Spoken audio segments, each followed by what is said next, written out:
I just finished Ariadne by Jennifer Saint, and I keep doing this to myself. I want to like this book. I really, really want to like this book because it's a mythology retelling, and I love mythology. I keep reading them, but they just keep falling flat for me.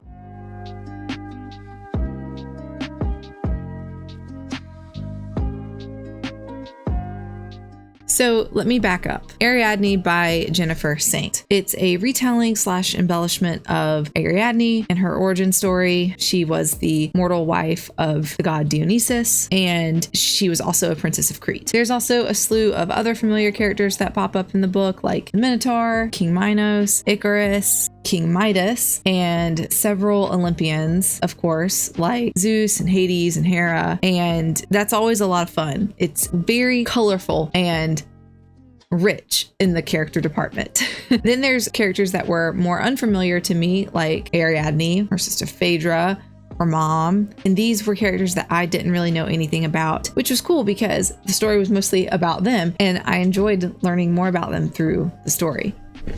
And the story really revolves around the titled character, Ariadne, who is known for helping the Athenian hero Theseus escape the labyrinth and escape the Minotaur, and ultimately defeat the Minotaur. This is further compounded by the fact that the Minotaur is her half-brother, and she has like this really rough home situation going on. And then she escapes from Crete, and she's whisked off into a completely different life that she had really never imagined. And this book explores her life a little bit before this happened with Theseus and a lot after it happened with Theseus. And it really explores the complex relationship she has with her family, the relationship she has with her father and her mother and her sister and even her husband eventually. So it tells the story of love and power and betrayal and sacrifice, and how Ariadne navigates all of that, along with being a woman in, ancient Greece, in a world dominated by gods and men.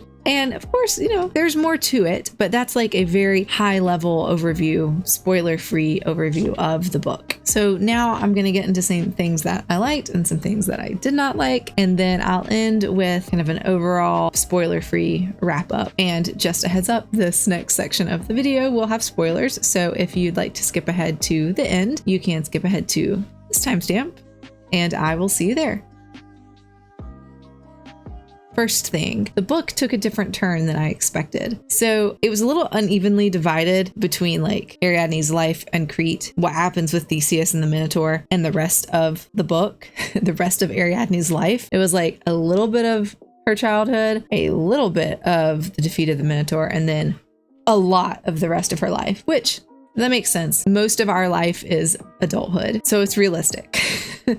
But it was surprising to me. I expected it to be a lot more of her growing up and seeing the experiences that shaped her life, but it was really just an overview of these experiences. That said, they were very impactful experiences, pretty negative, I would say, but it just surprised me that we spent so little time on Crete before she was whisked away to Naxos. The second thing is that the book is very readable.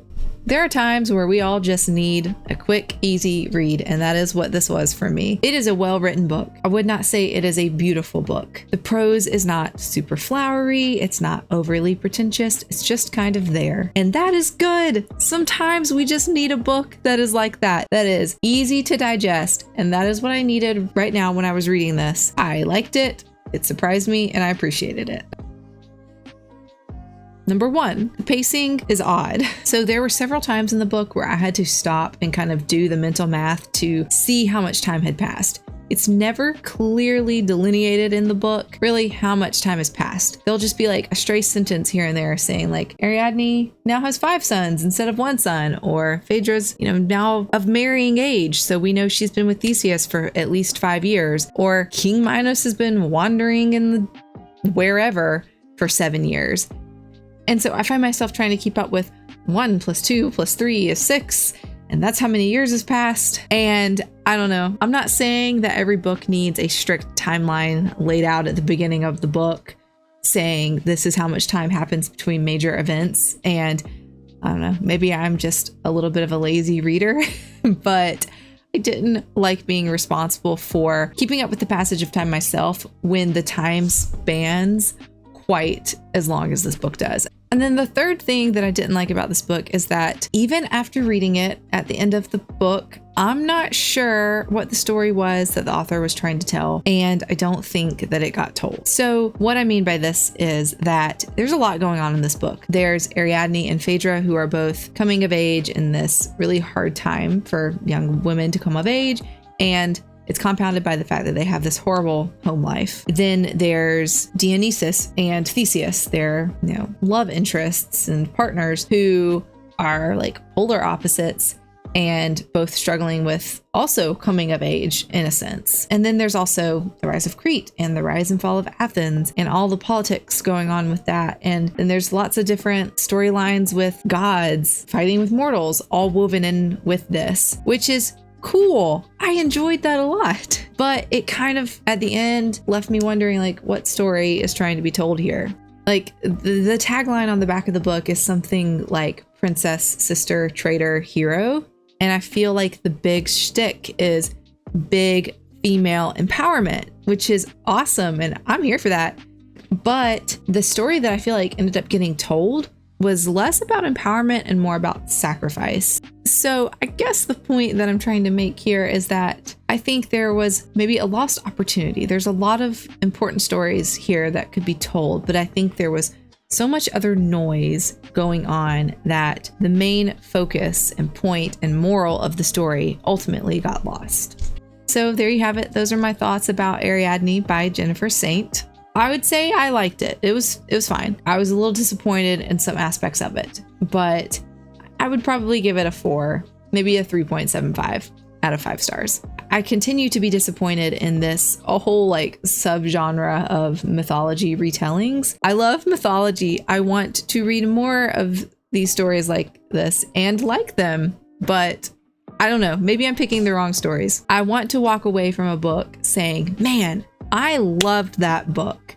I want to tell everybody about it. And so far with this like subgenre of book, that just hasn't happened yet. So on that note, if any of you have any good books in this subgenre of mythology retellings that you really loved, please share with me. Give me some recommendations or give me some ones to stay away from that you didn't like. I'll take that too. And if you've read Ariadne by Jennifer Saint, please let me know what you thought down below. And thanks for watching. Until next time, bye.